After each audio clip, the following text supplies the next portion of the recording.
Oh, wow.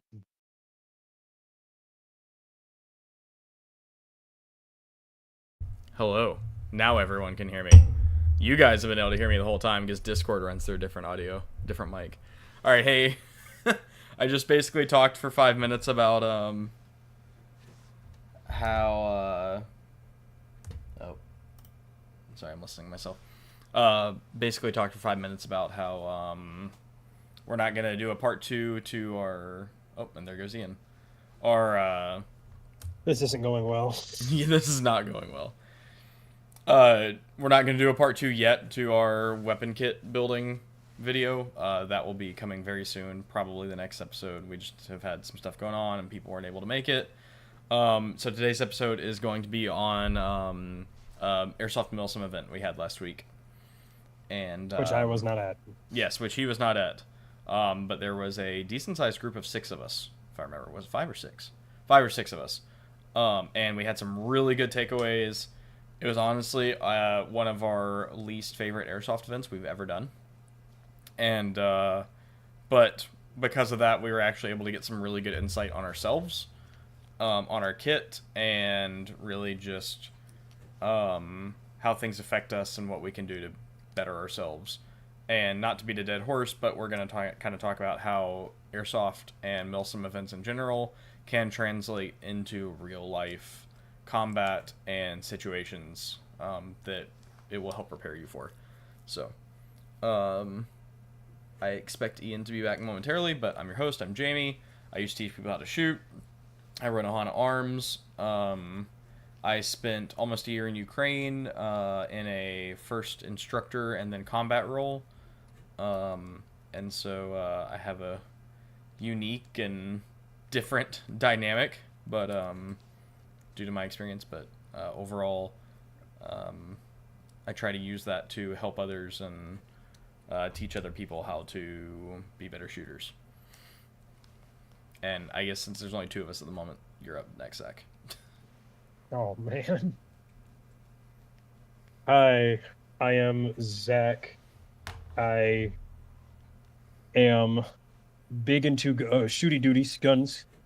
Um, I quote a lot of Metal Gear on occasion, especially because I just picked up Metal Gear Solid 3's remake, and I'll be playing through that. I was telling Jamie about how awful the voice acting can somewhat be, but it's nostalgic, so it's good.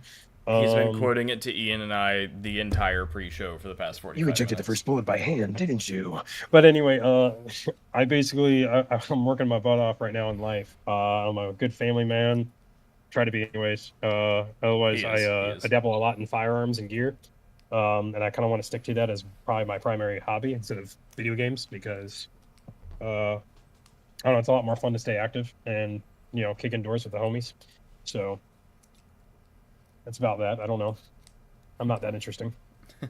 Zach was not able to make the Milsim event with us, but you have That been was to because some I of had those just started before. my job. So yes, yeah, Yeah, it the was. last one down in B Well was pretty good. Oh, he's back. The man, the myth, the legend. There you have it, everyone. Operator waiter supply. Upper radiator supply. Interesting. You good, big dog? Hoss? Sorry about. I forgot my computer sucks now and dies after like 30 minutes if I don't plug it in. Oh. Oh, I see. I thought it was gonna be like a Microsoft update. It's just like this Space Force. Fuck you, Microsoft. You didn't really miss anything. I was basically just going over everything I'd already said before I realized my mic was not working because I hadn't turned it on. Sweet, sweet. So, with that said, you do need to do an introduction. Okay. What's up, guys? My name's Ian. I run, for the time being, a company called Operator Supply. We deal in weird camo and esoteric little pieces of kit and stuff like that. They're really cool.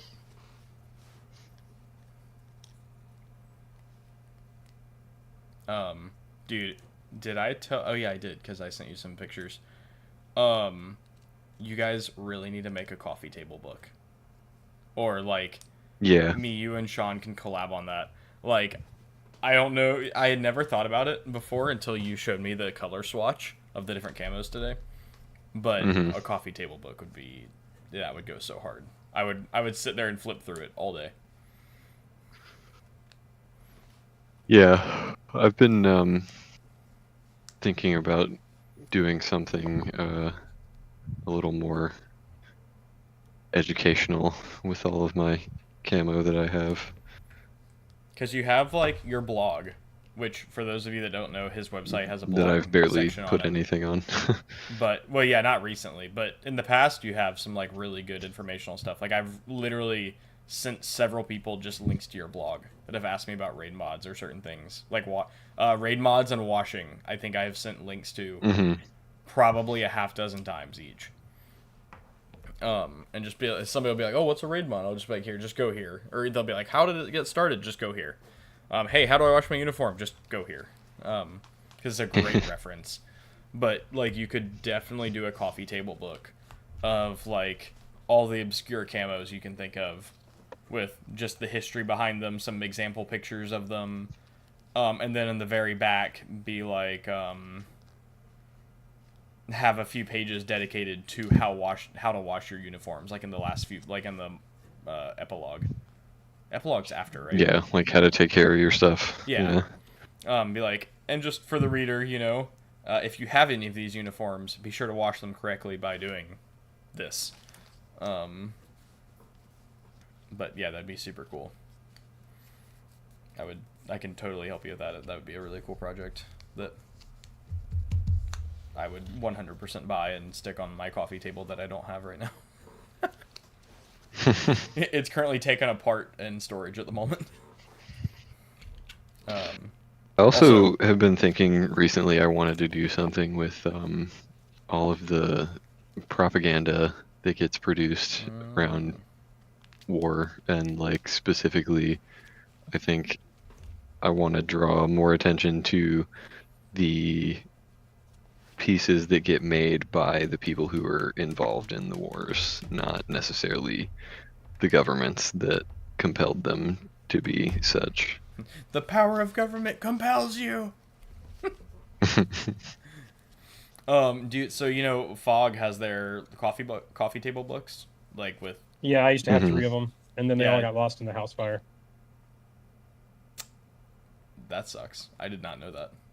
I mean, I knew about the house Dude. fire. I didn't know about the coffee table books. That's sad, dude. Yeah, dude. It was that and my Taco Bell Xbox were gone. Like, What was mean, actually Lord like humbled in me. those, though? Is it just like Pretty good photos stories. from Like there was their several. deployments, They or? collaborated with several people that they must have known, which is why I had the theory that at least 2 of the original founders of FOG were Rangeley Rangers, who then went through They Special were. Forces selection. Yeah, so because of how like some of their stories, they picked out some of the guys that they got in touch with. So it wasn't just them doing stuff, but they had people they like would talk to and stuff, and they put their stories in. But it was just like good photographs from because they used I think an A7, Sony A7 III Yeah. maybe at the time. But they took stills with that with their own projects when they deployed to Syria and stuff like that. They had their stories in there. It was just like a old, what are they called, Zine magazines. I don't know that term. So it was cool. It was an aesthetic. I have now a similar aesthetic that's like that 90s metal kind of like magazines, but I have them as orthodox literature, and so those will end up being out for people. Basically, wartime propaganda and war stories, but in a cool way. Were the fog books. Like they had cool war stories, cool pictures. Yeah. But I guess what I was trying to get was like you could do that, but reversed. So like, have the propaganda in there, but then explain why it's propaganda, or like, Yeah. hey, this is really cool propaganda, but it's propaganda kind of thing. I don't know, something like that. Because, I think you guys know this, but recently the Department of War and our incredibly smart, intelligent president and chief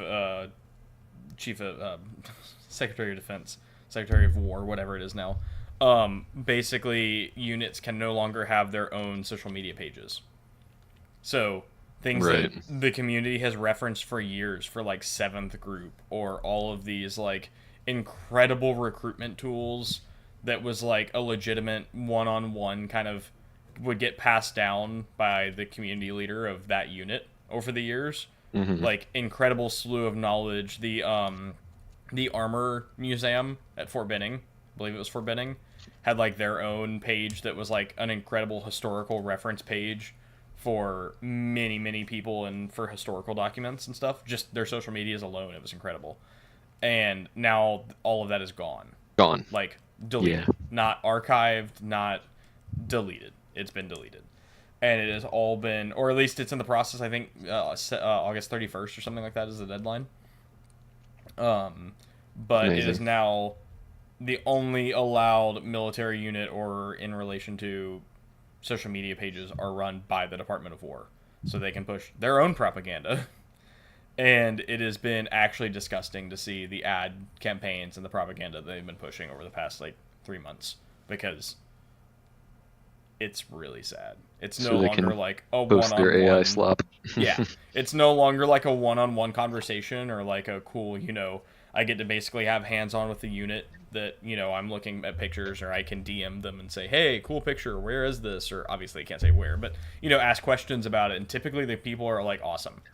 And now it's just this like peak corporatized AI garbage slop of getting the most views and push the most propaganda as efficiently as possible. And it's really sad. Like the end of an actual era. Like some of these Instagram and Facebook pages have been around since, or even just websites. Like some of them will have their own like websites and like blog posts and stuff that have been around for over a decade now. And all of that history and pictures, photos, all of it's gone.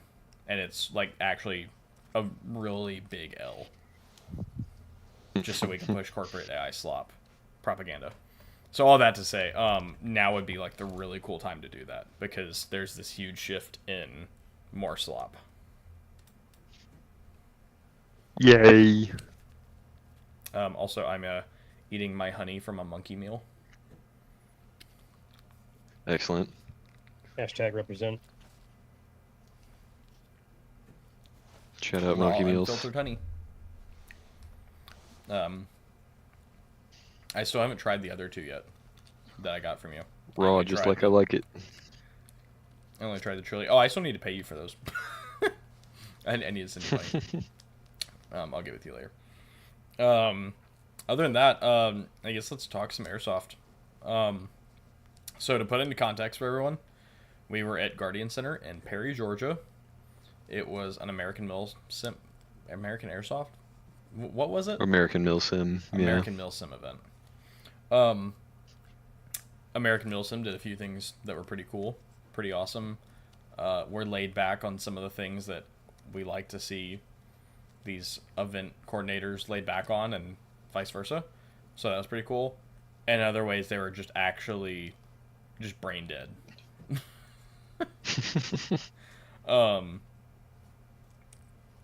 We see Airsoft as a training tool, but also a fun tool, like a way to have fun, spend time with the guys, and if used in the right way, you can very easily gain something from it as far as skill and knowledge base. However, you have to go to the events, you have to play it, you have to put on the event, taking like all that into account. And it's a fine balance between like not taking it too seriously and not taking it not serious enough. How do I say this?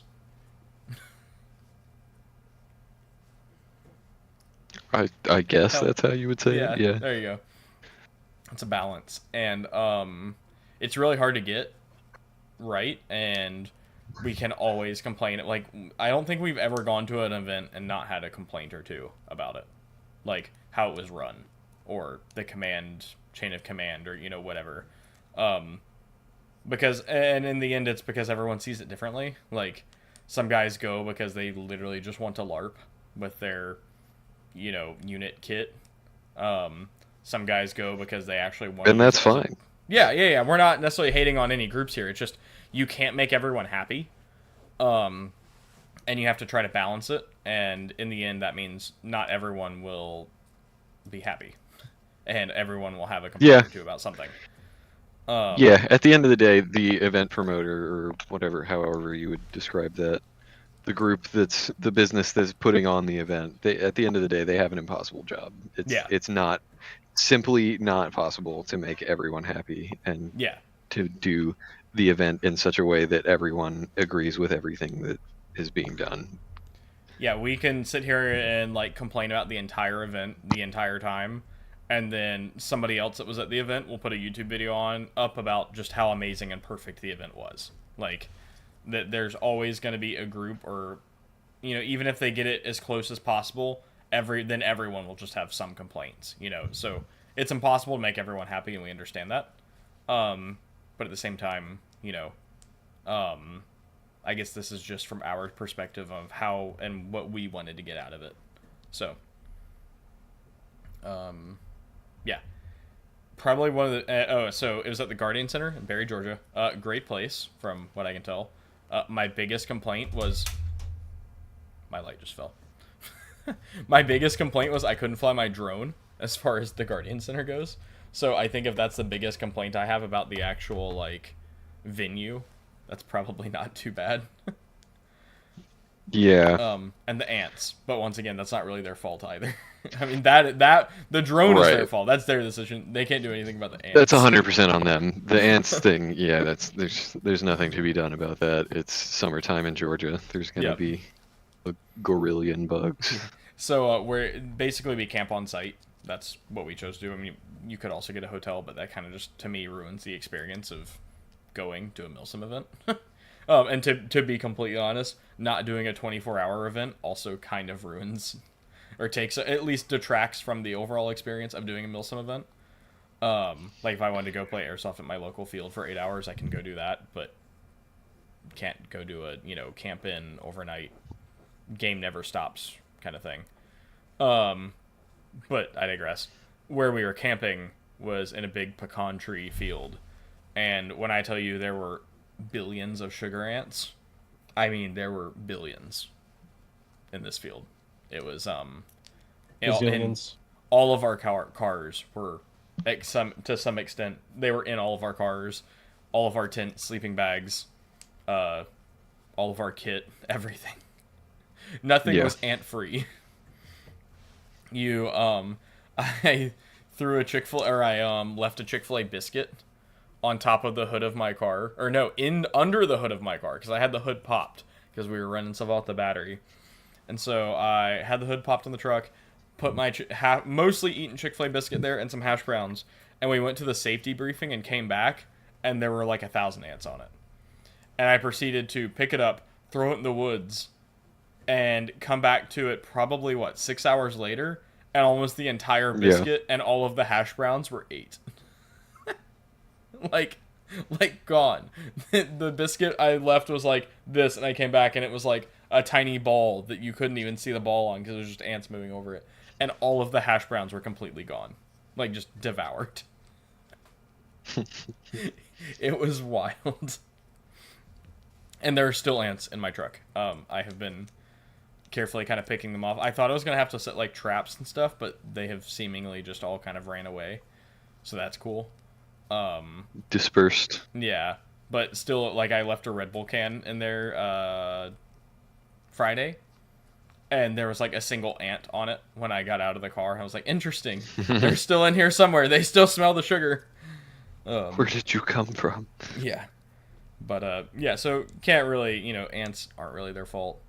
Probably one of the biggest things, though, gripes, is, like, the way respawns work. And reviving, like, medic rules. And the way it worked was basically each team had a set number of medics, and they were the only ones that could revive people. And, realistically, that might be how it works in real life. In the past, when we have had wounded in the field or injuries or whatever, they just get medevaced out. So, whatever. But the problem is, even though you might have 15 medics or 20 medics for, 150, 200 people or something. I don't know how many there actually were. Basically, they were the laziest pieces of garbage on average at the entire game. And more than once, we were like walking back to the fob because we died or just needed water or hydration, whatever.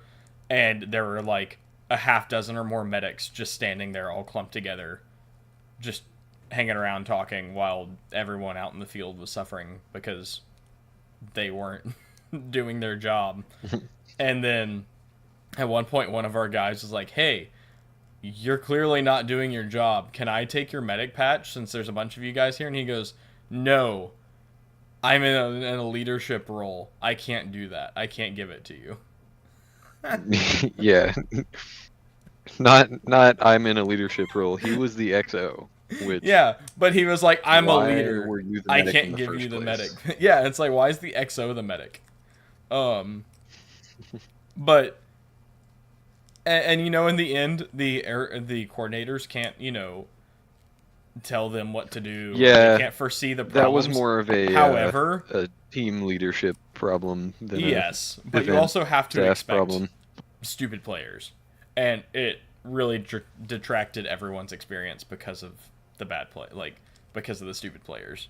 So the way typically an event works is like anyone is a medic. You just have to like drag them out of the way and put a tourniquet or something on them, which we enjoy because in the end, while you once again want to take something away from the event and learn something, you also just kind of are there to have fun.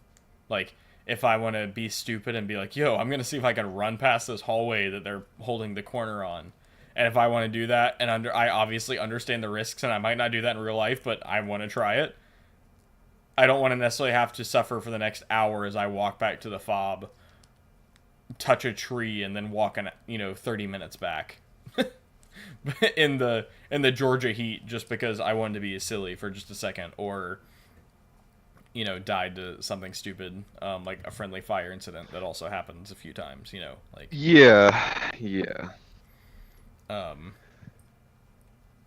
event coordinators should calculate for stupid players. Yeah. I really appreciate how Milsim West does their buddy aid rules. Mm-hmm. They you, depending on your kit, which again is a thing that I also appreciate, if you're wearing actual ballistic armor and plates and a helmet, you get an extra tourniquet. So if you're willing to suffer, you get something out of it. That's the first thing I appreciate. And like you said earlier, it's kind of such a way that everyone is a medic to a certain degree, because you get those tourniquets and they can be applied by anyone who's alive. Yeah. But once you have a tourniquet on you, if you get shot again, it requires a medic's intervention, which there's less of them, but also because they're less necessary, it kind of works out better that way. It also just like, and once again, I'm being as genuine as possible. You can't make everyone happy. This is just our opinions. But like, if you're gonna essentially rally the whole event around, be like, yeah, you're special forces. We're gonna be going in and extracting this, or I need a recce unit to go do this or that, or capture this point and hold it. Like a special forces kind of thing would do. Then I fully expect anyone in a genuine special forces unit to be at minimum basic medic skills enough to be able to plug some holes and get someone back in the gunfight. Like, it's not that big of a deal. I literally got medicked 0 times the entire game. I think I died 4 times, something I like got medicked once, and never was there even a medic in the vicinity. It's like that's not really. They basically treat every shot, no matter where it hits you. And I mean, this is kind of just how Airsoft works, like where it hits you as a kill shot.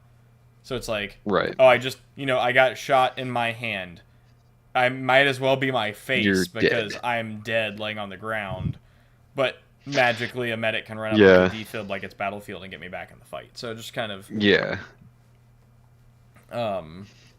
there's pros and cons, like so many. Like we can go on for hours about it, but in the end, it doesn't really match how we would want it to be. They're trying to have fun while also trying to get something out of it, especially like considering the heat and stuff like that. Like I find zero enjoyment. Like, yes, I want being killed to have a punishment, or that then you just don't want to die, or or then it doesn't matter. Like if it's easier for me to die than it is for me to actually play the game correctly, then there's a problem. But at the same time, I don't necessarily want my punishment to be detracting from my whole experience because I am now dying of a heat stroke. Trying to get back to a fob, an arbitrary fob, just to walk back to the same place or, whatever. So, Yeah. Yeah. In the end, I guess I'll go over some lessons we learned. Unless you want to go first. I have to find them in my phone real quick, Ian. If you have some. Don't play Airsoft in Georgia in July, because it's fucking hot.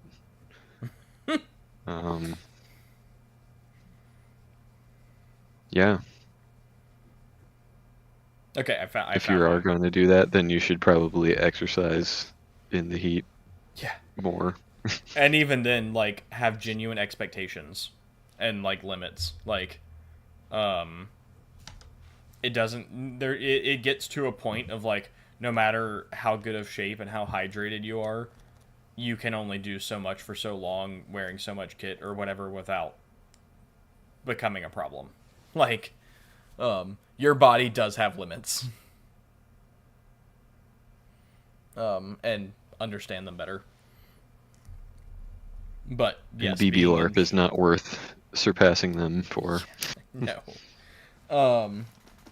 Well, and I would argue though to an extent it is, because if you are trying, like, you should know your own limits and understand that while wearing kit and things like that. Like, if you're going to take it at least partially seriously, it wouldn't be a bad idea. But at the same time, don't become a heat casualty and go to the hospital for the BB wars.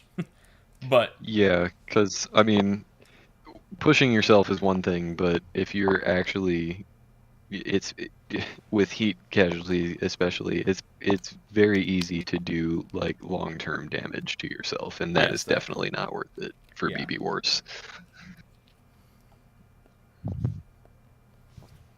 A few things I wrote. Obviously, without context, viewers won't understand as much. But at the same time, I'll give you some takeaways. Pre-op planning, we didn't really do much of it at all. Yeah. Which, to be fair, we all have full-time jobs and a life and a family and things like that. We can't necessarily dedicate hours of our time to planning an op for us, how we're going to do things, what objectives are, this and that. This isn't, like when I was in Ukraine, for example, we'd spent hours going over an op beforehand, like hours, multiple, we'd have if we were planning an op in 2 weeks, like we'd have a leadership meeting and then another leadership meeting and then another leadership meeting and then a group, an everyone meeting and then another everyone meeing and then before because people's lives were at stake. Correct. You'd have another meeting, but also like that was our job. Our job was to not have to not die and to have meetings essentially, and planning things. So, I can completely overlook and understand the fact that we didn't have time to do that, but still, it would have caused us a lot of or it would have saved us a lot of suffering and pain or potential, heat things or this or that, or just like talking to each other about stuff. Another thing, maps. Everyone had a printed map of the whole AO, as well as, we're not in a serious situation, so like we had access to GPS and sat imagery and everything else from Google Maps or Osmond or whatever other app you want to get your sat imagery from and topographic maps from. I referenced them exactly 0 times. I looked at mine probably 3 or 4 times. By the end of the that op, definitely also could have been better.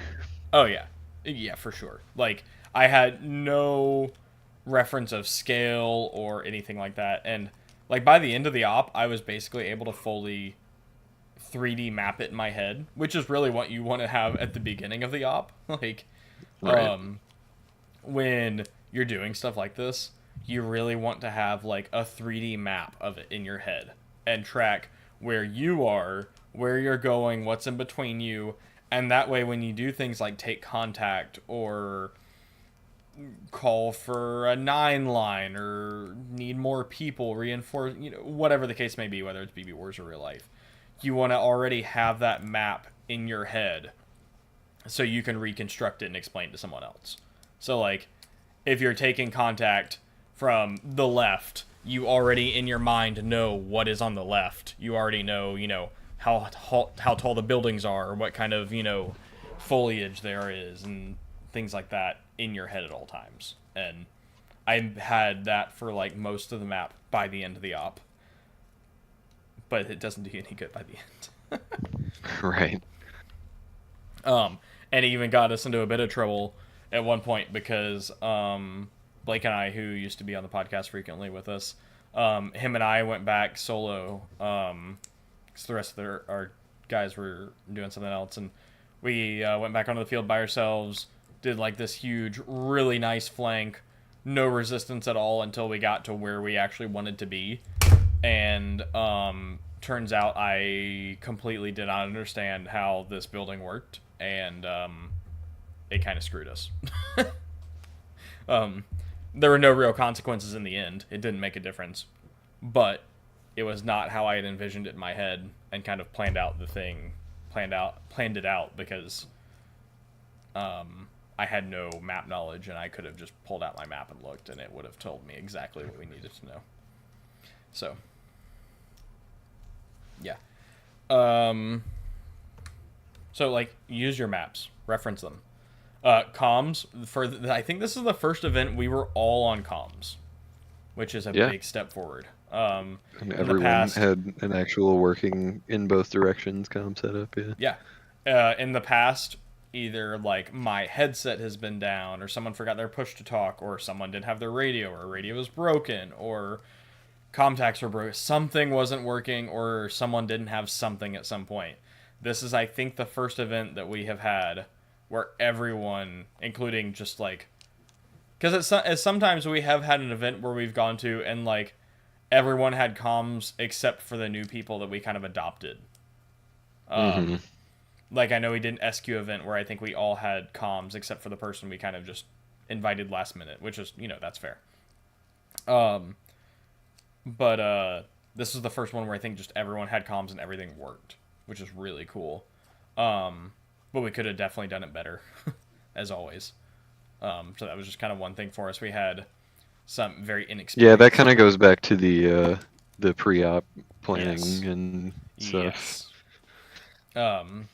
We could have done it better. We could have been encrypted. We could have taught some basic comms to some people. There was at least one individual with us that, bless his heart, did not have any... It's not really his own fault by any means, but had no formal comms training or instruction or just anything past, hey, here's a radio, here's how to push the button. He did, like, buy the radio program and stuff himself, but it's like, this is how you talk on the radio. This is how we use a radio kind of thing. We had some constant hot micing where, like, push-to-talks weren't in good locations, things like that. So overall, comms can always be better. And honestly, that kind of goes for pretty much any op, real life or airsoft. Comms can always be better. Like, I can quite literally count on one hand the amount of times I have been on any kind of op, once again, real life or airsoft, where everyone's comms were working correctly. Like, I could count on a few fingers. Like, it's just one of those things where something never works. And when it is working, it can always work better. So that's kind of one of those things to be expected, but also plan better, and we probably could have gotten it even better if we would have just ironed things out and pre-planning. Any thoughts on that? Zach, you were quiet. Do you have any thoughts, opinions on anything other than Metal Gear Solid?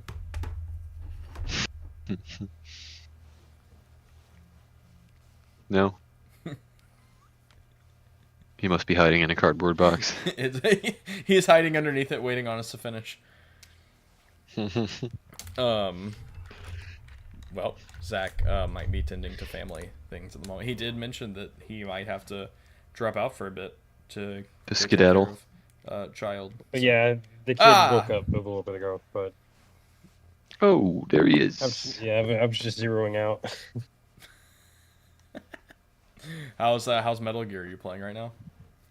No, I was actually doing research on cameras, but Why were you doing research Why? on cameras because of the fog? You were thinking No, about Sony no. A7s? well, you brought it up, and like when Ian said he would want to start doing like prop project and everything like that, I was like, I've always wanted to get into photography and almost had a pretty good camera from a buddy, but Liz was like, we don't need a camera right now, and I was like, all right, dude, and he No, was gonna you give it to me sure for a good don't. deal too, but I'm just seeing like what's come out in like the past little bit, because when I was looking last, it was when like I guess the A7 III had released, so now there's A7 III is a still lot good more. camera. Yeah, it is, but I don't know enough about photography right off the rip, so My biggest I was just advice going I can to- give you is the camera matters less than the lens. Mm-hmm. It goes Yeah. for almost everything as far as photography and video work and everything. You kind of reach a threshold where good enough is good enough, and as far as the camera body, and then you just buy good lenses. But yeah. So yeah, comms, they suck. And none of us like dealing with them. Comms with chain of There's a command. reason RTO is a whole job. Yep. It is certainly a job.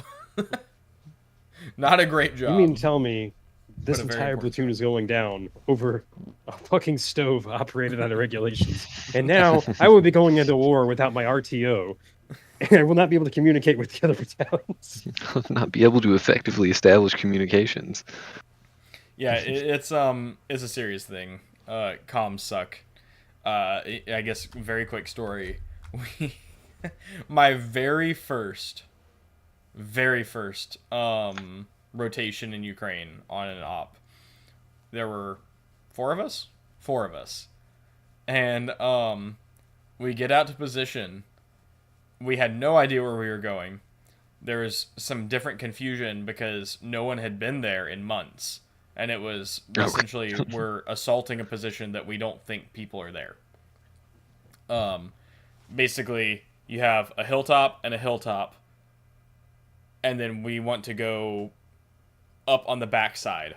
We haven't seen movement there in a long time. Basically, it's been a gray area for months. And they're like, yeah, so we need to kind of go up there. And our job was literally, as cringe as it sounds, forward operators for like artillery and observation. Like, we were literally basically told to not engage the enemy unless they get too close, and then engage enemy, and then direct artillery fire when necessary, and just track enemies. So like that was basically our job. When I was fog. But so we go out there, and because Widowy we were Ukrainian fog, bro. widowy, we were getting escorted by I believe it was our company commander. Actually, I think I might have a picture too. I don't remember exactly, but I believe it was our company commander. Like, had to escort us out there because we didn't know where we were going, and he didn't really know where he wanted us. And it was just like, okay, I'll just walk out there with you. And we're like, okay. So we ruck in. We're like moving through, and What then a G. Say again. Oh yeah. Dude was a legend. Awesome guy. And so we ruck all the way in, and then we're like 150 meters. No, less than that. We're like 50 meters off of where we wanted to set up, and a BTR is rolling around like less than 3 or 400 meters from us, and we're like, this is cool. So we then fall back, and basically there was some tall like green grass underneath some really good air cover, and we just sit down in it and like lay down. And we're like, at this point, hours behind schedule, because the plan was basically we wanted to be set up by a certain time, and we had to dig in to, be set up. And instead, we're sitting like 150 meters off of where we wanted to be at, just sitting in some grass, hiding from a listening to a BTR. BTR driving around. And I think I even have a picture on my Instagram, hold on, of me sitting in the grass with an anti-tank launcher next to me playing Pokemon on my Nintendo Switch, waiting for the BTR to leave. Yeah, this picture. So this is the grass. I can't focus on it. This is the grass we're sitting. Oh wait, can I turn the brightness down? Maybe that'll help. Yeah, this is the grass. So we had really good air cover, and I basically just kicked it out with my feet so it wouldn't stop poking me in the butthole, and then just sat down, put a scrim over the top of my head, and pulled out my Switch. Amazing. And was just playing Pokemon. I took my helmet off. Like, we were there for hours, just waiting. Like, it wouldn't have been able to see us. Like, we were pretty far into the woods, but we couldn't push up. We did have, to be clear, we were pulling 360 security, but we were in such dense stuff, you couldn't really see too well anyway. You would have been able to hear people. I was paying attention. I literally was like, I pulled my Switch out for a few minutes, because we were doing nap rotations, and that was my nap time, and I couldn't sleep. So instead of napping, I just pulled my Switch out. So I was not the one on stag duty. And I was like, dude, I need a picture of this. So the guy, I literally took my phone and I like threw it at him like 20 meters away, and then he snapped that picture and then threw me my phone back. So, moral of the story is, instead of nap, play Pokemon. You can get some really cool photos later. Like, there aren't cool photos of me just sleeping, but there's really cool photos of me getting shot at while playing Pokemon. All that to say, the company commander hands us a radio, and it's like, hey, call us if you need anything. Like, radio back, let us know, give us updates, check in every 2 hours, 3 hours. I don't remember what our check-in period was. But basically just, do comms checks, blah, blah, blah. You're good to go. We're like, okay. So, we sit there. We do radio check-in. Our first radio check-in, no response. Second radio check-in. Hello? No response. Third radio check-in, no response. It's like, okay, I mean, I'm sure it's fine. Like, they can hear us, right? Like, we're good, right? And then, like, I think, dude, I don't remember. I think it was the next day. I don't remember my time period here, but it was like a day later. We're like, hey, just checking in. Anyone, y'all can hear us, right? Nothing. We're like, oh, cool. Like, are they gonna come get us? Like, I think the time period was, we prepped for like 36 hours or something like that, and at that point, like, it was almost 36 hours. And I don't remember if it was that outing or the next one, but we passed our pickup time, and we were out of water. Like, between 4 of us or 5 of us or something like that, we had like a quarter of a liter of water left, and we were like 8 hours past our like worst case pickup time, and we're like, this is a problem. Like, we are literally like laying in the trench, like shirt off, because we were having to like dig this whole time, so we're like exhausted and dehydrated. We're like dizzy, all the symptoms of a heat casualty plus no water. And we're like literally rationing like a little cup of water while we're continually having to like dig in, because the trench, like the foxholes weren't finished yet, because we had to make like a relatively permanent position. And we just keep radioing. We're like, hello, and the radio battery's on like literally less than 10%. We're like, okay, serious problem. We're like 8+ hours or maybe 12 hours past our worst case pickup time. the radio doesn't work. Or, as far as we're concerned, it doesn't work. We have never heard anything back the entire time. And, we're out of water. So we made the decision to, two of us, myself and, my battle buddy, hiked, took, like, bare minimum kit. Like, I guess it was basically my gun belt and my plate carrier, and I stripped as much of stuff out of the back panel of my plate carrier as I could. To basically take empty water bottles and a water filter and go to the closest water source towards friendly lines and start filtering water and drink as much as we could while we were there, and then bring back as much as we could for the guys that were still there and for us to hopefully sustain ourselves with. And I have like GoPro footage of us like laying down in some like cattail. Is it cattail? Like the reeds with like the things on top, the brown things that grow like really tall. We like basically went down to this pond and got as far down inside it as we could to avoid any drones and like patrols or anything, because we had no idea what was going on. And the whole time we're like waving at the friendly lines at the other hilltop, because once again we have no radio contact, we don't have a flag, we don't have hand signals. Like it was basically like, here's your radio, good luck. So like as we're walking, like periodically we're just kind of like, hey, and like showing like a Ukrainian patch on our arm, like holding it up towards friendly lines, and we're like, don't shoot us. We're just trying to go get water. Please don't shoot. But like we had no way to communicate with someone, you know, at 800,000 meters away, and radios don't work. So we're just like hoping that we're not just gonna like get shot at by our own guys at any time now. And so we got our water and came back, and then it was something like 12 hours later again, they came and got us, and we're like, dude, what happened? And they're like, oh, yeah, we couldn't get in touch with you. It seems like you couldn't hear us. And we're like, no one bothered to come check on us?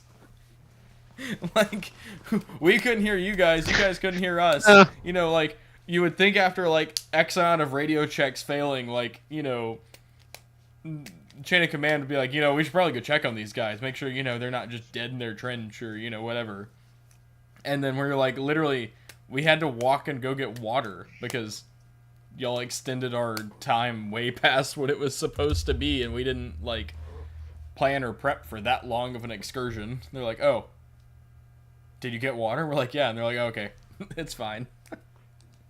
All that to say, all of that could have been avoided with proper radios. So, communication will break down. And so have like contingencies in place or better radios or something. And always have contingencies in place, to be clear. So, a little real life story there.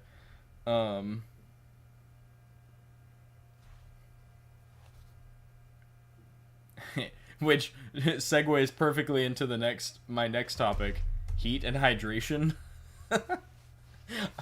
It was really hot. It was really humid.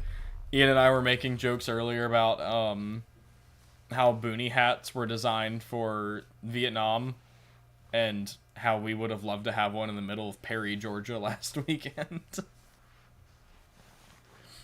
It was pouring down rain a lot of the time. And that was cool. So, yeah, basically, bring more water than you think you need, and really pay attention to yourself and the weather and the heat and things like that. And realistically, you only understand this by doing it more and more and more, and the more you do it, and your body does change over time, whether you're getting fatter or more in shape or just older. So, like, you constantly need to kind of be, like, probing yourself. Like, see what you... Seeing just how much you can take. So you need to probe yourself. Yeah, if you don't have some means of hydration integrated, like, into your kit, you're wrong. Yeah. Whether it's an Nalgene belt, having a pouch on your belt Camelback that fits a disposable water bottle in it, that's not what I'm talking about. Water bottles are great to stuff in your pocket. There's awesome Camelback systems. If you don't like Camelback systems, that's understandable. Spiritus makes like really good Nalgene pouches for Nalgenes. There's other companies that do. They make Camelback Nalgene adapters now. So, like, if you don't want to have a bladder, you can have a Nalgene bottle instead. There's lots of different options. And like Ian said, having, like, one of those little AliExpress pouches for a disposable crumpled up water bottle on your belt is not acceptable. You should be drinking... to be clear, that is a good idea. Yeah, you should definitely still have one of those. But if that's your only means of hydration, you're wrong. Yeah. Period. We're talking like, so realistically, unless you're, inside joke, DevGru or CAG or something, your operation is going to be more than 30 minutes. Which means... Are you CAG, bro? Yeah. Which means you should have more than... What are the disposable water bottles? Is that half a liter or less? I think that's less. Yeah, 600 milliliters. Yeah. Usually. You should have more water on you than that for an hour. Especially if it's like heat, extreme weather, stuff like that. Yeah. And like Ian said, integrate it into your kit. So something that I was personally struggling with, for some reason, I thought I had packed my Camelback bladder that goes into my back panel on my carrier, and I get there and I go to put it in, and it's not there. I was like, oh, cool. So I ended up having a Nalgene in my back panel, because my Nalgene pouch, I did not bring it. It's on my rucksack, and I didn't anticipate needing it because I thought I had my Camelback. So I had a Nalgene in my back panel, and then proceeded to have 3 water bottles, disposable water bottles, like 2 in my dump bag, and then like just 1 or about 2 your in my person. pocket. Just somewhere where I could hopefully reach them. And while dump pouches are amazing for fitting whatever you want, whenever you want, like just always having it somewhere to dump stuff.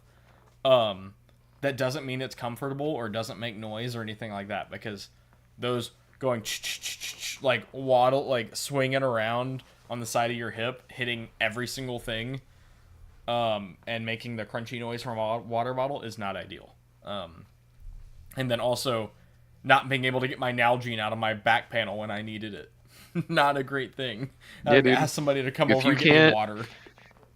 If you can't drink your own water on a quick halt, like if you can't sit and take a knee and take a sip of water and then continue doing whatever it is that you're doing, you're fucking up.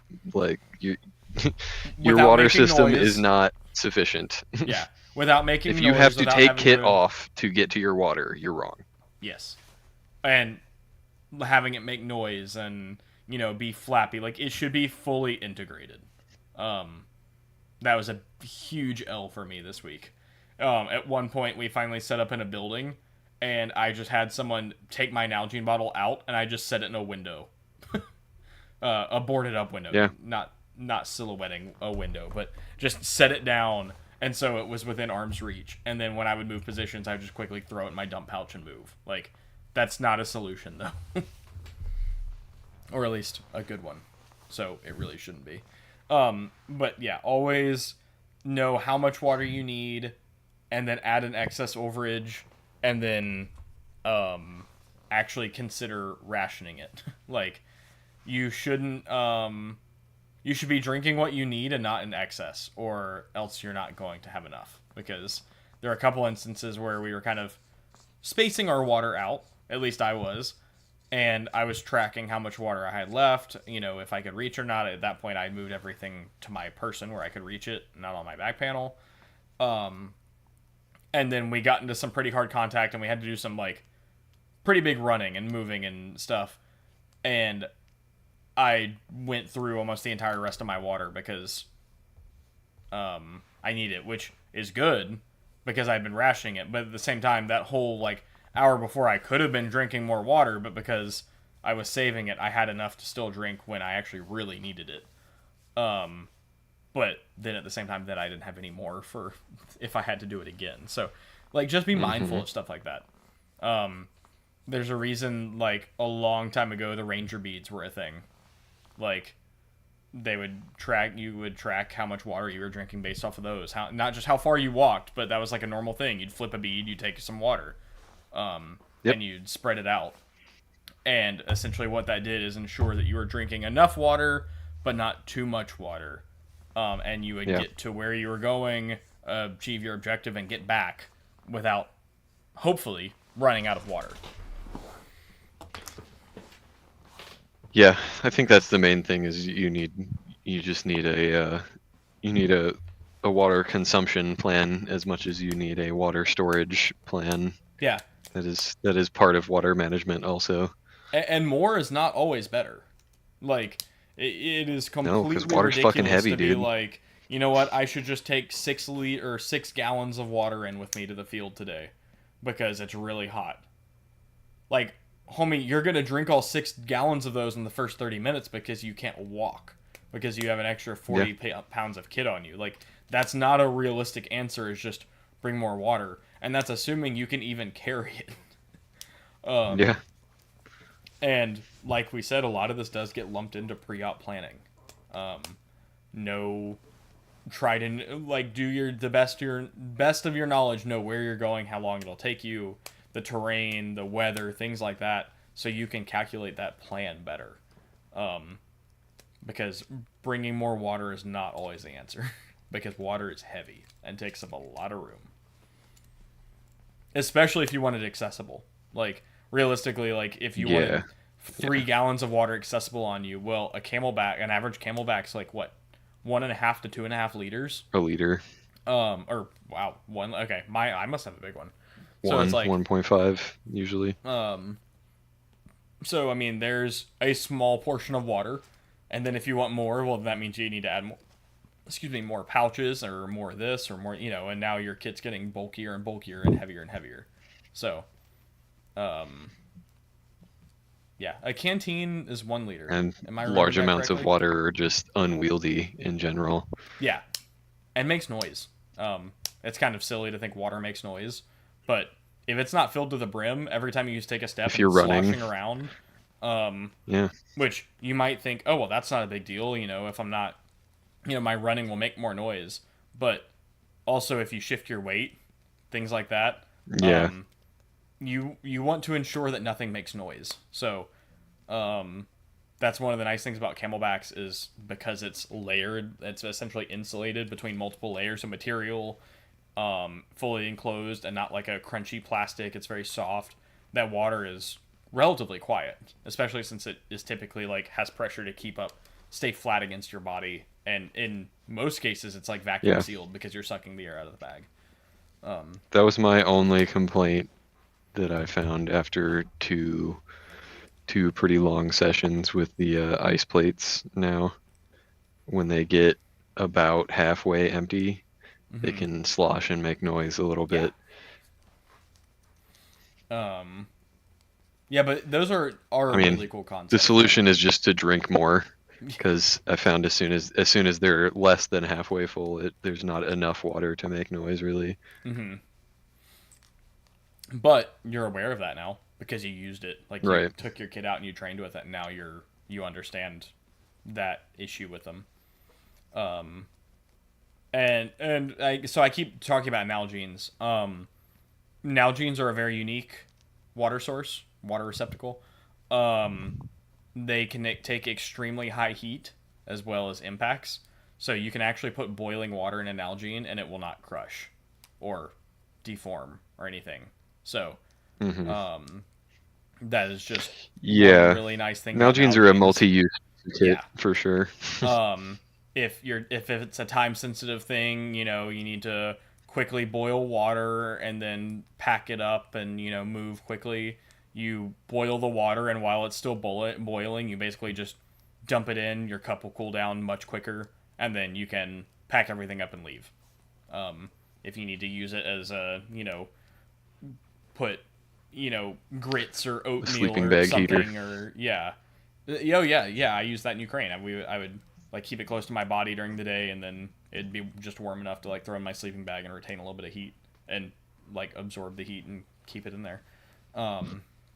But yeah, if you like had a I don't know, protein powder or something like that, it's just super easy to clean, super easy to use, has a super wide mouth. You can pour it all out instantly, you can fill it instantly. They make like really cool lids for them for like pills and stuff like that. I used to have a pill lid for mine. Sadly, they're discontinued. I'm sure somebody makes one. It had 2 dividers, and I kept one side all ibuprofen and the other side caffeine pills. I know somebody out there makes a shot glass lid for them. Oh, really? That's cool. It holds 1.5 ounces of liquor. Yeah. Yeah, I loved my pill one, dude. I kept it all in Ukraine with me, and I didn't have to go dig through my bag to find ibuprofen or caffeine pills. Like, if I was pulling, like an all-nighter or doing some kind of, like, night watch or something on periods and I was getting tired, I would just open my Nalgene, take a caffeine pill, and towards the end of the time there, they were turning into powder, so I'd just, like, take a thing of powder and, like, really throw it in my lip convenient. and then drink it. That'd be really convenient for like water treatment tablets and I did. I had like hydration supplements too. I had a few what was the first one? Water purification tablets, like pre-sealed. Yeah, In there. like iodine tablets or something. Yeah. Just because like if I had like a whole supply of basically like I always had like a bottle of ibuprofen and a bottle of like caffeine pills and water purification tablets like in my ruck or on my kit. Mm-hmm. But at the same time, if I had just my water bottle, like if I could reach one thing, and I needed an all-in-one solution, I just kept a few of each in there. So I'd always have them. But Nalgene's are great. The Nalgene, the liter Nalgene also fits perfectly in the front part of a Spiritus mutant pouch. Yes. Spiritus is a firm believer in Nalgenes. They sell Nalgenes on their website. I have several of them. I used my Spiritus Nalgene the whole time in Ukraine. And then every single day since being back almost until like 3 months ago, I ran it over with my car. Now, and then Spiritus sent me another one because they're awesome. Shout out to those guys. So yeah, Nalgene's great. Hydration necessary. Hydration plan just as necessary as having the hydration itself. Secure your kit. So I have preached this so many times. I have had this problem so many times myself. The most common thing I have ever lost off of my kit are grenades. That's not that real or airsoft. We would be, and the biggest problem is and this just applies to grenades, but also other weirdly shaped things. So there's lots of different grenade styles, sizes. All of my real life grenade pouches do not fit airsoft grenades, because airsoft grenades are big and large and stupidly shaped. But even in Ukraine, if I had $1 for every grenade I lost or dropped, and someone behind me in the ruck line was like, "Hey, you dropped this 2 hours ago, rucking into the position. Here you go." I'm like, "Thanks." I would be disgustingly rich. And that includes this airsoft event. I dropped 2 grenades, permanently lost one. It's gone. And a flashlight. Which gets even funnier because this is the same flashlight I lost in Ukraine, strapped to the same exact front of my kit as it was 4 years ago or whatever when I was in Ukraine. So, have permanent places on your kit for stuff. I always have... Sorry, I'm rolling away from my mic because I'm trying to spin in my chair. I always have, like, my normal standard kit setup, which includes, the normal standard stuff. But then if I'm doing something special or trying to add to, I'm always like, oh, well, I guess I'll just stick this here. Or I guess this will fit here. It probably won't fall off. It always falls off. It always falls off. Yeah. And I ran into that same situation in Ukraine. I needed specifically I wanted to carry this weekend my Streamlight Sidewinder, which is like swivel head, red, blue, white, and IR light. They're fantastic. They also make a little helmet mounted version. At this point, they're pretty old. They came out in like 2010 Afghanistan GWAT era. But I still love them. And I had it strapped to the front of my kit through like bungee retention on the front of my Spiritus rig in Ukraine, and along with my multi-tool. and we're leaving the position. This was a training op. This was not a real one. And we're leaving the position, and I do a quick kit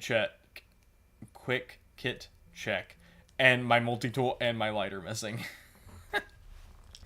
And shout out to a couple of the homies that were with me that were like, we'll help you find it. I'm like, no, guys, it's gone. It's not that big of a deal. They're like, no, we're going to go find it.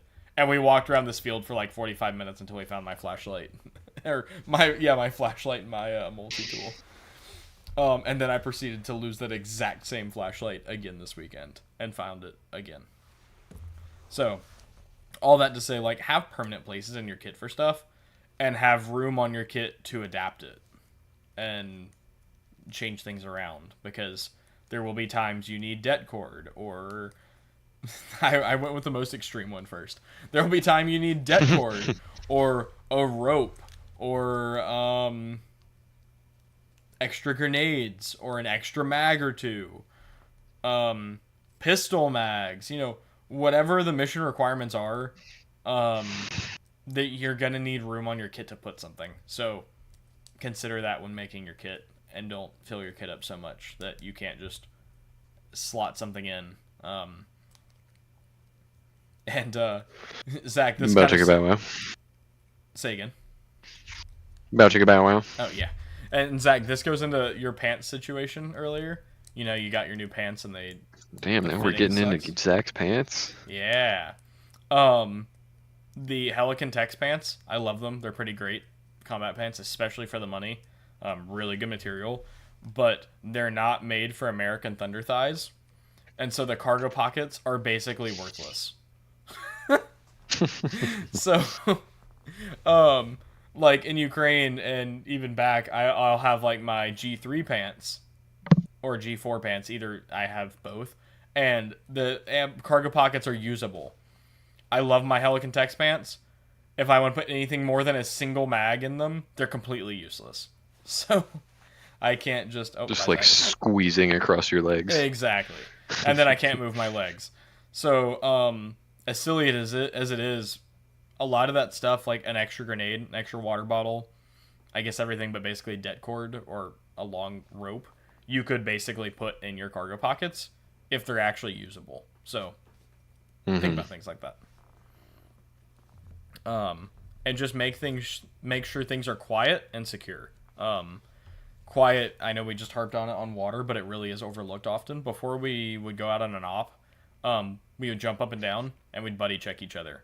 Like, gotta do the jump test every time. Jump up and down, and if something's going chink chink chink, if there's a carabiner hitting another piece of metal, if something on like the sling is loose on your rifle and it's like hitting each other, fix it, tape it, whatever. Electrical tape is your friend. All these different things. Stop it from flapping around. Stop it from hitting. Stop it from jiggling. Don't let metal things touch in your bags, your pockets. Never have loose change. All these different things. Even boiling down to, as we just talked, boiling down, no pun intended, boiling down to water. Like, don't let things slosh. Don't let things move. Moving is bad. Bungee retention's great, but it can also slip off and cause things to fall out. Just consider all of that, and never just throw something externally on your kit if it's something mission critical or that you would be upset if you lost, because there's a solid chance it won't be there. And in some cases, I would guess depending on your job, losing something as simple as a grenade or anything for that matter could be detrimental to your op. Like, if the whole objective is to get in and get out and leave no trace, literally a G2 ballpoint pin or gel pin could literally be like an operation ending mistake. I know it was very common still I do it. I'll have on ACUs, I guess on like your combat uniforms, you have the pin pockets here, but then on like the G3s, I would put it in my pocket here and then slide it in, put the lid over it. And there were times, or actually no, because they also had a pin pocket. There were times I'd go to like take my kit off, and my strap or webbing would get stuck underneath the clip, and I'd take it off and I'd throw the pin and be like, well, that pin's lost. Well, for some operations, like, that could be the end of the operation if that doesn't get found. Because the whole point is, to not get spotted, to never know you were there, or to never know who was there. So, To be aseptic, yeah. yeah. Antiseptic. Aseptic. Oh, okay. So just be aware of that. And once again, this is Airsoft. It doesn't matter. If you leave your ballpoint pen on the ground, it doesn't matter. If I had lost my $20 grenade, it doesn't matter. I mean, it sucks because now I don't have a $20 grenade, but, like, it's not the end of an op. But think about this stuff and figure out how to apply it to you in real life. And not to mention, if it's, like, some sustained thing, whatever it is, even though it might not be, like, an operation-ending thing, because for operational security, as far as dropping your pin or your grenade, that could have serious, like, long-term repercussions for you if, once you get to it, now you no longer have a grenade that you might need, or you come back from that op and you have to prepare for the next one. You have low supplies and now you have one grenade less for the next op, or, whatever the case may be. Or, depending on who it is, you could have future issues depending on if something is attributed back to you that you would rather it not be. Correct. Good way to say that. So just think about that stuff, take it into account, and learn from it. Ultimately, that's why we get out and do this stuff anyway, as we talked about before. Weather, we kind of touched on it earlier. It was very hot, very wet, very rainy, very humid. I guess those are like 3 synonyms all in one. It sucked. It was miserable. Like, actually miserable. Especially day 2, trying to put on wet clothes to then go out and get more wet. It sucked pretty bad. I guess the evening we took a break because heat, and then we had to put back on wet clothes to go out for night ops. So, Grand Thumb used to have this thing, get comfortable with being uncomfortable. And I haven't found a way to say it better personally, other than things get much better when you get used to them. Like, getting wet, the act of getting wet sucks. Like, when you're raining and you're out there, you're like, oh wow, I'm starting to get wet. This sucks. And then an hour later, you're soaking wet, and you're like, well, I'm wet. I'm fine. Well. Yeah, I can't do anything about it now. Like, we spend a lot more time stressing and focusing on trying to stay dry than actually just dealing with it. So... Yeah, once you just resign yourself to being wet, it's fine. Yeah. If you can stay dry, great. It's not worth, like... And also, it depends on the time. Like, there are times in Ukraine, like, if you got wet, you would be wet for days. Like... Yeah. And at that point, it becomes a health issue. So... exactly. You don't stay wet for days. If the difference is, you stress and have to cope and deal with things to stay dry, or make sacrifice to stay dry for that long, that's fine. Or to stay dry longer. But if you're getting wet to be wet, or wait, hold on, what am I trying to say? If you're trying to stay dry to only be wet for 2 or 3 hours, just be wet. It's fine. There's no health issues. You might get a little bit of worse chafing. Hopefully you're wearing, like, proper boxers or, whatever, and pants. But, like, it's not worth you sacrificing movement or mobility or whatever to stay dry for an extra 2 hours if you're only going to be out there for 2 hours. So take that into account, but also have the equipment and gear to be able to stay dry. I know Blake wore his Gore-Tex M81 Woodland Gore-Tex jacket. I know nothing at Blake. I didn't even bring mine because I knew exactly how useless a Gore-Tex jacket would be in Georgia heat, even if it rains, and I would just rather. Yeah, I didn't even bother with rain gear because I knew the same thing. I knew I was not going to be able to survive wearing it. Yeah, I did, however, bring my poncho. Fantastic choice. Like, breathable. I didn't get too hot. I stayed mostly dry. like 10 out of 10 poncho for the win on this one, but ponchos aren't always the right answer. So it's like, and thankfully I guess I did technically pre-plan just a little bit, but because I did process the information that Gore-Tex is useless. But and in the end, that's not a ding on Blake. Like, he didn't have a poncho, so he brought the rain gear he had. Right. So Right. he came prepared. It just unfortunately was too hot of an environment for it to be useful. And unfortunately, you just have to have a whole lot of equipment to be prepared for every environmental situation. Yeah. Like, if you can't afford a poncho, a rain, a Gore-Tex jacket, a Gore-Tex pair of pants, a this and a that, and, whatever, like... Yeah, that's the reality. You can either be over prepared or you can be a little uncomfortable sometimes. Yeah. Like, and in the end, sometimes it's better just being comfortable. And once you are comfortable being uncomfortable, it gets much better. I promise. I will say, though, the counter argument to that is sometimes it's just really nice to be comfortable. Like, when you've been out in the field for a week, and then this isn't necessarily just referencing Ukraine, but, like, I've been on long FTXs before. Like, changing your socks after a day or two, or, putting on a clean pair of dry underwear that you pull out of, like, a fresh Ziploc bag, because all your after stuff's 3 days of soaking sweating wet. your fucking nuts off. Yeah. Yes, everything's soaking wet from sweat or rain, and you pull out a dry pair of boxers from a Ziploc bag from your ruck and put them on. Incredible feeling. And you're like, That wow, shit I want this to hits last like as long as crack possible. every time. Oh, yeah. And you want it to last as long as possible because it's Dude, just some comfort. you know what's awesome like that I've started doing? Always bring a pair of slides to wear at the end I wear chacos. when when you can take your boots off and put slides or flip-flops or whatever on. Fucking amazing. 11 out of 10 experience every time. Excuse me. I've learned that long time ago when I was, like, hiking and camping, like, just not even in a military context. But then, Yeah, exactly. coming out of, like, an FTX and taking my boots off and putting on chacos.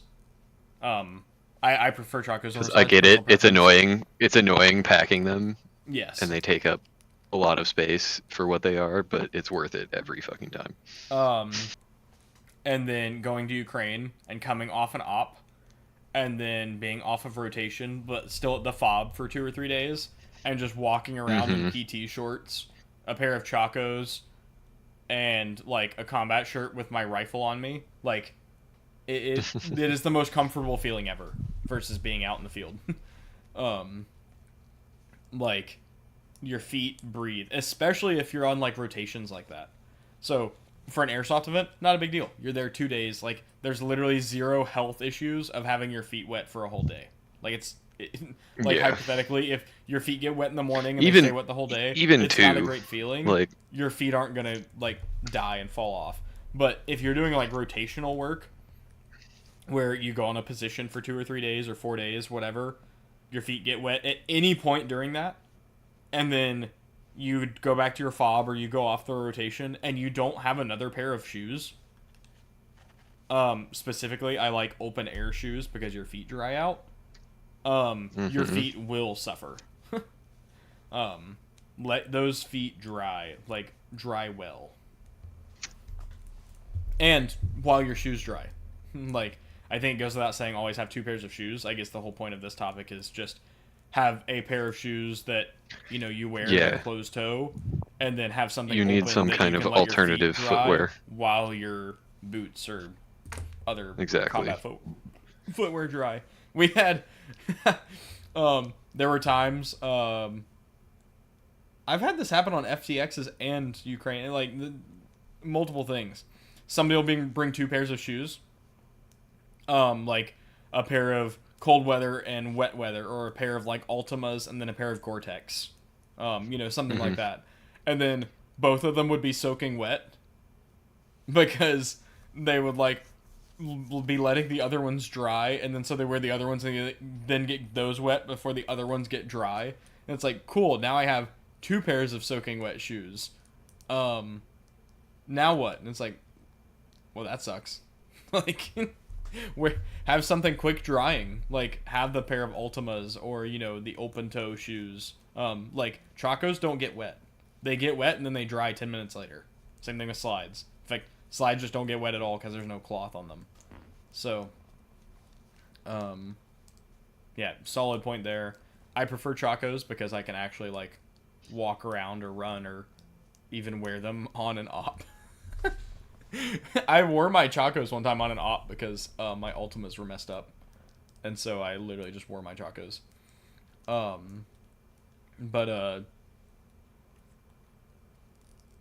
what was I saying? Just have something that will dry. There you go. Whatever. Oh, but slides are also a great option because they can't really get wet at all. You just slide them on, but then they can also fall off. So, to each their own. Last thing, movement. Ian, can you had a really good thing about CQB sucking when I basically brought up movement and you said this, and it was a really good line that I liked. Well, what, the part about how CQB sucks and you're gonna die? Yes. Yeah. Because that's the reality of it. Yeah. CQB sucks and you're gonna die. And if you don't die, someone else is gonna die. Like, it's a really you're at the bare minimum thing. Gonna get shot, even if you don't die. We've talked about it before on the podcast. CQB is a very glorified thing because, it's in the movies, it's in the video games, it's cool, it's, I get to operate. It's not in the boring forest. I'm going through abandoned buildings and, falling down buildings. We see all the footage from Ukraine and Gaza and stuff, going through buildings. It looks so cool. Look at, like, the survival rates. Or the casualty rates, at least, on CQB ops. They're not great. Yeah. The part... The problem is people hear CQB and they think, like, the Zero Dark 30 raid. Yes. Like... But like, that's such a... Like, even in the world of special operations, you can't see me, but I'm doing really big air quotes here. Even in the world of special operations, that's such a specialized thing. Like, yes, the sexy, sleek highlight reel style raid where you and the boys show up in the chopper and, drop in 15 flashbangs and roll in and everybody, pops their targets and nobody gets shot or anything. That's just not reality. Like, those guys had hundreds of thousands of dollars of budget and time and training specifically for this op. They built an entire replica of this place months ahead of time and spent hundreds of hours doing down to the individual steps that they were taking, recreating what they did on this thing. That's the only reason that these things go so smoothly. In reality, 40% of you are going to get shot in the very first room. Yes. Quick story time while you're there. These are the new Ohana Arms locking plates.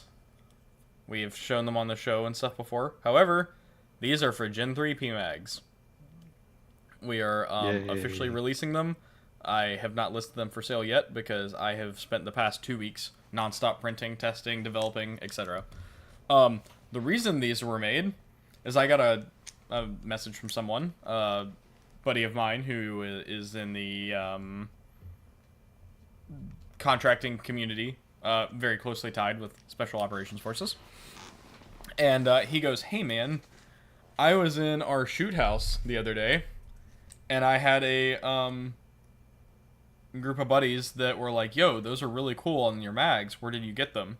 And he's like, "And the whole team wants some."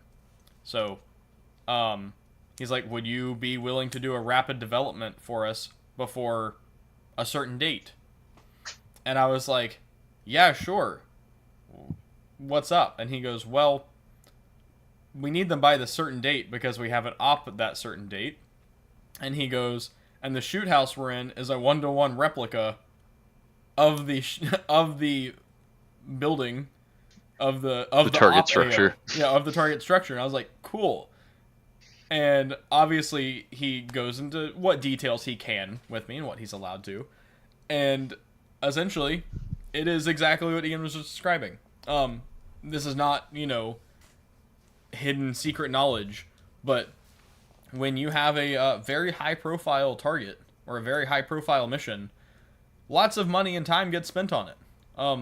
They custom built and made this shoot house as a 1-to-1 scale replica of the mission that they are doing, and have been training on it for multiple months with the same group of guys over and over and over and over.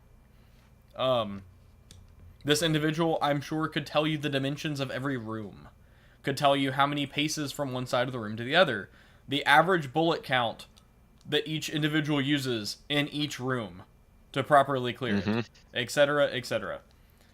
It is such a repetitive thing that it becomes second nature.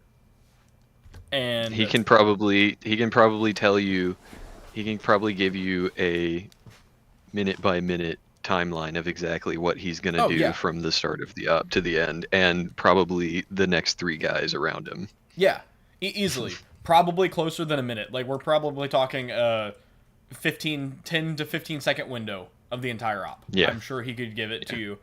And break down. And what's crazy is it won't be wrong. Right.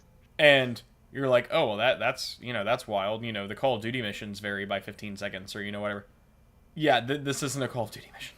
This is real life bullets, real life at stakes, yet they are so good that no matter what goes wrong or what changes or the intelligence was wrong and there's a different number of enemy operators in the building, it doesn't matter.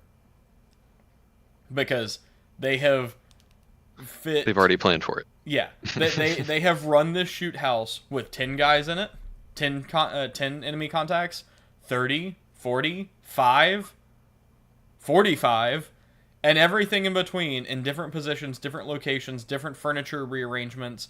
Oh no, they rearranged the furniture the day before the op. It doesn't matter. Like, it legitimately doesn't. Because it is so finely planned, so finely meticulously repeated over and over and over, that there's so many different contingency plans, and you're so comfortable with the building and the people around you that it's irrelevant really what's inside. Because you're that good. You literally know the building that you're assaulting better than the people defending it. Like, multiple times over. And that's the difference between Zero Dark 30 and something more like a Black Hawk Down. Yeah, and it is. Guys that do this for a living know an objective better than you know your own house. And the corners, and the angles, the footstep count, the hiding locations, the blind spots, etc. They know it better. And even then, with some exceptions, casualties are almost always guaranteed. They don't get paid a lot of money, or the government doesn't spend a lot of money to train people for it to fail and die, but yet the statistics still show that it happens. Zero Dark 30 is an exception, not a rule. And that is with months and months of training over and over and over. CQB is glorified in modern media. It's super cool. It's so much fun. I have trained hundreds of hours in different locations all over the world. I say all over the world, basically in a few different countries. I have never trained in Asia or things like that, but essentially all over over different areas in the world. Everyone sees it the same way. It's glorified at first until you actually have to do it, and then you realize just how much of a problem it really is and how horrible it is. And I would be training guys in Ukraine, and we would basically tell them, we're like, hey, avoid this. And they're like, well, we just, Yeah. a lot of times we can't. And I'm like, well, yeah, that's why we're training you. That's what we're teaching you. That's what we're showing you. But, like, seriously understand, you really don't want to do If you this. can at all, please avoid. Yeah. Ask your commander to hit it with a tank. Throw grenades first. Artillery it. Do whatever you can to not have to do this. Because not everyone's going to make it out. And that's the reality. It sucks. It's glorified in the media. It's a lot of fun when you're practicing and training and, you know, sweeping. It's a whole new dynamic that you should, to be very clear, you should train on it. And You should at least understand. yes, and the goal is Understand here to be the best. theory behind it. I don't remember if we were talking about this on the podcast or not, or if this is something I was talking to someone about the other day. Like, you want to be the best, and you need to be the best, because if you're not the best, you will die. And even if you are the best, there's still a good probability you will die. But at least there is a decent probability that you won't. And that's like the difference here. So, yeah. Kind of slightly off topic. All that but being said, that is one of the few things that Airsoft is good for training. yes, it is very good. It will show you just how bad you are and just how good you are. And just what you can do to get better. Because from fighting one group to the other, you'll go 50-0 on your KDR. Like, you single-handedly by yourself or with your team could wipe dozens of teams. And then you get pushed by the wrong team, or you start fighting another team, however you're set up, and you realize, wow, this is really hard and this really sucks. And it then all you get- comes crashing down. Yeah. There's always going to be someone better than you or with more people or more resources. 2 years ago, we've talked about it on the podcast, we had an amazing Airsoft event at GTI. Probably one of our best yet. It was a 24-hour event. We held an objective room for, like 8 hours or something ridiculous like More that. than that, because it was overnight. It was Yes, like 14 but we didn't hold it hours. that whole time. Because after us four, literally, like, and I do mean literally killing hundreds of people, they quote-unquote J-damned the building. And took the objective offline. Like, it didn't get capped, I don't think. I think it was just disappeared, because it was more valuable to 'Cause them they to destroyed blow it, up the yeah. entire objective with us inside it than it was the hundreds of people To dying. continue trying to capture hemorrhaging it. points and people, yeah. So, there's always someone with more resources. We had the utmost, like, CQB dominance. Probably could not have engineered a better room myself to sit in for 12 hours and hold it. But in the end, it didn't matter because we got a bomb dropped on us. And that is how you should approach CQB. Yeah. Drop a bomb on it. Throw RPGs at it. Throw anything you have at It it. doesn't matter how good you are at CQB if there are no more quarters. Yes. Throw everything you have at it, and then if you still have to push in it, know how to push in it. But hopefully you won't have to. As far as movement goes, that was basically a movement conversation. Train together, work together, know your stuff. In the end, the more you work together, this goes back to what we were just saying, you get in we call it a flow state, where I know what Ian's doing as he's doing it, and Ian knows what I'm doing as I do it without even having to look or talk or communicate. And that's about as mint as you can get in to while moving. And that doesn't just apply to CQB, that applies to just fighting together and working together in general. You want to basically have nonverbal, or have the best you can nonverbal communication. And even like hand signals and stuff. Like, know what each other's doing without having to verify with them. Of course, trust but verify. But understand the same movements, know how you move together, move know how to transition in and out of buildings or in and out of it was more than once we were transferring from a wood line into a building and vice versa. Like, that's not a common thing that people actually train for some reason. Like, people train on CQB, like, hey, here's our shoot houses, here's how to go from one building to the other, wrap around the corners, this and that, hold cover on, Right. first, second, third floor all the way up. How do you How actually often approach have a you building? seen in though? like classes it's like, hey, we're pulling out of a wood line and going into a building, how to do it? Right. I have Right. literally never had that in a class before. We're all gonna dismount the Bearcat or whatever and approach this building that we're gonna assault. Like, that doesn't happen. Yeah. So think about stuff like that. It was kind of Ian and I worked very well together. Blake and I work very well together. We have for literally years. And just understand each other and understand how we move, relatively speaking. And we've also been taught and practiced very similar stuff, which is a pro and a con, to be clear. But there were other people with us, including just strays that we picked up that had no idea what we were doing. Like, I could look at a couple of these guys in the face and be like, here's what we're doing. And they're like, okay. And I mean, I didn't mean to do that to be rude, to be clear. I'm not like saying that. And they're like, okay. And then we would do it and they're like, What's happening? what's happening? It's like, and to be clear, I'm not dogging on them. It's not necessarily their fault. It could literally be something as simple as I didn't explain it well, or I didn't think I had to explain it well. And realistically, I literally learned these people's names 5 minutes before these situations. So like, it's not the end of the world. You can't help that your explanations come from your level of understanding, and Yes. people hear things at their level of understanding. Yes. And that's not like my dick's bigger than theirs and, I know more. Like, by any means. That's not the situation. It's just, I'm thinking fast and I'm thinking, this is how to explain it. This is, what we're doing. And part of that is on me for not breaking it down more simply, or different. But also, we don't necessarily have time for that. So, the biggest thing is, like, train with your people. Like, have your people and work together.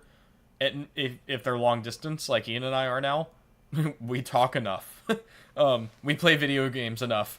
It's like you get to a point where when you theory craft enough or talk online enough and have conversations about this stuff and then take it out into the field, it translates extremely well when you've already had experience doing this stuff before with each other.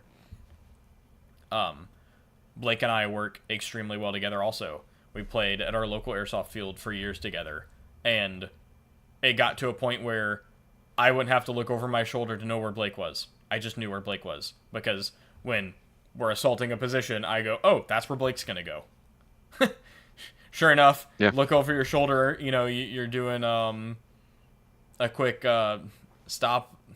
Oh my goodness, sills? What's the stop, listen? A quick halt. Yeah. Oh my goodness, I forgot. Stop, the look, acronym. listen, smell. Yeah. Yeah. And look around. Oh, there's Blake. I knew that. Blake did the same for me. He just knows. Somebody would, one of us would actually, die, and at the local field, there's no, respawn stuff, or there's no revive stuff. So, walk back to spawn, and we could literally just walk back to each other. Because we knew exactly where each other was. That's the level of kind of stuff, movement and, nonverbal communication you want to have with your team. Not all the time. So there's also many different formations and movements. You have, staggered column, line, column, wedge, all these different, unit squad formations. They all serve a very niche purpose. Some people, you'll find some squad leaders will basically never use a certain one. Unless absolutely have to. Some squad leaders just hate them. A lot of times they have great reasons. They don't necessarily just hate them. And you'll find that, well, honestly, I guess I don't really need to train with my group with that one, because we all know the basics of it. We're never going to use it anyway. I found a lot of times that's a trauma response, unfortunately. I mean, that tracks, honestly. If you get ambushed while being in a wedge formation, you may never want to be in a wedge formation again, or whatever. Yeah. Right. Typically, you would be in the more dynamic formations. I guess a wedge was a bad example of that, because a wedge is one of the most dynamic you can have. But typically you'll see guys just not wanting to do column formations or stuff like that. Personally, I hate columns. Staggered columns, one of my favorites. To each their own. I was very impressed. We walked out on the field, and we our very first walk out, we picked up 2 strays, and I looked behind me. It just fell into the staggered column. You were first stack. I was second or third. I literally give a wedge formation back, and I turn around to verify that everyone. I wanted to see a head nod, and I turn around, and everyone, including the new guys, just staggered out. I was like, cool. Our guys already knew what to do, and the new guys was like, okay, I guess we'll just follow in behind them, and it worked perfect. That's what you should do. That's awesome. But there's so much more than to learn and know and understand than how to do a staggered column. But we went into we were transitioning from one building to another, and it was that long hallway where you died at the door, Ian, or you crossed and then died or something like that. And I think you ended up killing them, or they died. We don't need to get into the details of that one. Yeah. It wasn't really your fault, to be fair. There was some discussion around that. I finally push up to the door, and I start pushing in, and I go to turn around, and I literally run into one of our guys. He was just with you already. Yeah. I think specifically that one is because I was sitting on the other side of the door. Correct. And I saw you go in, and they didn't follow you, and I was like, dude, what the fuck are you doing? Get in there. Oh, okay. So I didn't know that story, but the problem with that is, they shouldn't have left me out to dry. However, once I finally get in there and kind of get a foothold established, I don't remember why I wanted to pull back out, or I wanted to discuss something. I don't necessarily remember the situation, but I turned around and went to lean, and I literally just run into one of the guys. And I was like, what are you doing? He's like, I'm following you. I was like, from a foot away? I was like, move! I felt bad after a few minutes because I was like, get back. I was like, get off of my dick. I was like, I literally can't move. I was like, don't stack up on top of me. We're not outside the door. We're in the door. It's like, get off of me. Yeah. And to be clear, I was past the fatal funnel, except it was a hallway, so it was kind of just a fatal funnel. Right. But I was like, I would love to be able to leave if I have to leave and not trip over 14 people trying to get out the door because there's 3 people standing in the doorway. Yeah. But it boiled down to that individual, if I remember correctly who it was, didn't really know better. And I probably could have made that a better learning experience for him. I do feel bad. I will, at some point, talk to this person about that and be like, hey, don't do that. But also, sorry, I didn't mean to yell at you. I just panicked. But, that's not necessarily their fault because no one taught them that. What am I saying? You don't know what you don't know. And being ignorant is not horrible. Being ignorant just means you don't know.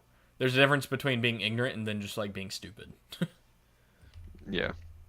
So, the takeaway from that is, that's why we do this stuff. If it wasn't for this happening and me yelling at that person and me at some point going back and explaining, hey, and, drawing a picture and be like, this is how you do this, that person would literally never know that. And that's great. That is something, if we can just take away, 10 things like that from, every event, and everyone can have a few takeaway things and be like, wow, I need to do that better, or we can do that better, or we need to do this better, or do more often, or, work together. That's an absolute win, and you can take that directly into real life. Indeed. And that's really, I guess, to really kind of close the thesis statement out, that is why you should be playing Airsoft in a Milsim capacity of saying, this is what I want to put into it, this is what I want to get out of it, and have, reasonable expectations and understand, in the end, what you want to put in, what you want to get out, and what you hope to learn. and how serious you want to take it. Like, there's nothing wrong with Yeah. going out there for the memes, or wearing a meme kit, or LARPing as a World War Absolutely II not. German, or whatever you want to do. That's totally fine if that's what your expectations are, and if like that's what you want to do is just have fun. But I would very much encourage you to, at minimum, give yourself some takeaways like every time you go. Pay attention to, and use. I mean, this is a choice that we make. We wear a real kit. We have our real body armor in, our real plates. Yeah, I was kind of regretting that on this last one, but I was regretting not wearing a chest rig because I have wanted to practice more with my chest rigs. I have 2 chest rigs, and I have not trained in either of them in a very long time. But in the end, obviously I had my plate carrier on. But like, train in your kit that you expect to wear. If you have different kits, rotate them out. Find pros and cons. Find weaknesses. Find things that you don't have secured on your kit good enough. It's okay if you lose something in training. Hopefully you can walk back and find it. It's really not okay if you lose it during the op and you finally get to your assaulting destination and your grenades are gone because you dropped them all on the floor. Or, as we talked about earlier, ruined the entire OPSEC of the operation. So, then you're going to feel like a real asshole. Yeah. Learn this stuff in training or in Airsoft, and then transfer that knowledge over. Change your kit. I have made multiple kit changes over the years from Airsoft. Like, because you are, like, when I did ROTC, I was in a very specific controlled environment when I was learning CQB. Like, yeah, we had CQB training houses. They weren't live fire. I had the stupid M16 blue rubber duckies. I'd go for FTXs. We would have blank fire M16s, full length barrel M16 A2s, A3s. Probably A2s. Maybe A2s. Non-fixed charging For handle, the cadets, non-triangle stock. Select 3-round burst. I think that's an A3. I don't know well enough. But yeah. I don't know the generations well enough to tell All you that from to say, that. long-barreled M16. That's how I learned CQB in my original, like, form. And while, like, wearing IOTVs or, not LBVs, ELBVs? No. Yeah, load-bearing vest. Yeah, while wearing an LBV. And then over time adapted, and then went to Ukraine, and this and that. Like, my kit has changed, and then when I was in Ukraine, I did very little actual combat CQB. I did a little bit. I'm thankfully alive to tell about it. But then when I got back playing Airsoft, I was like, oh, wow. My grappling hook that I kept on me all the time in Ukraine, stored this way, it really snags on narrow doorways. Or, this or that. I should probably find a better way to stow it. This and that. And, like, when we went to GTI, and you're dealing with, like, pipes, and things get caught on stuff, and blah, blah, blah, blah, blah. Oh my god, yeah. There's always learning to do. And if you think you've run out of things to learn, then A, you're wrong, and B, you just haven't done enough, or been in enough different environments, or left your comfort zone, or whatever. So, that is all I have to say. In the end, get out, train, have expectations for what you want to learn, how you want to do stuff, and get out of your comfort zone. Yeah. Go suffer. Go suffer and learn. Yeah. Suffering is not bad. It really isn't. It might suck at the time, but looking back, it changes your perspective. Suffer now, you might not die later. I mean, yeah, that's literally how that works. If you think you're going to never train with your gear, and you think, I'll be fine when it comes. I took some classes a few years ago.